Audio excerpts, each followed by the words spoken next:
നീ ബസ്സിൽ കയറുമ്പോൾ പ്രായം ചെന്ന ഒരു ഉമ്മയുണ്ട്, അവരെ ഇരുത്തണേ നിന്റെ ഇരിപ്പിടത്തിൽ. നീ ട്രെയിനിൽ കയറുമ്പോ നിനക്ക് സീറ്റ് കിട്ടിയിട്ടുണ്ട്.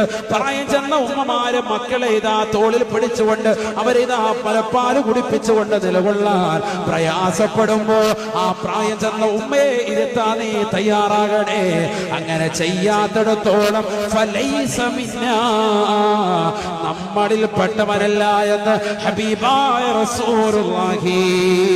എന്റെ ശബ്ദം ശ്രവിക്കുന്ന പ്രിയപ്പെട്ട SKSF-ന്റെ പ്രവർത്തകരോട് നമ്മൾ മാതൃകാ പുരുഷന്മാരാകണം. നാളെയുടെ നല്ല വക്താക്കളായി മാറണം. നാളത്തെ ഭാവിയുടെ പുഷ്പങ്ങളാണ് നിങ്ങൾ.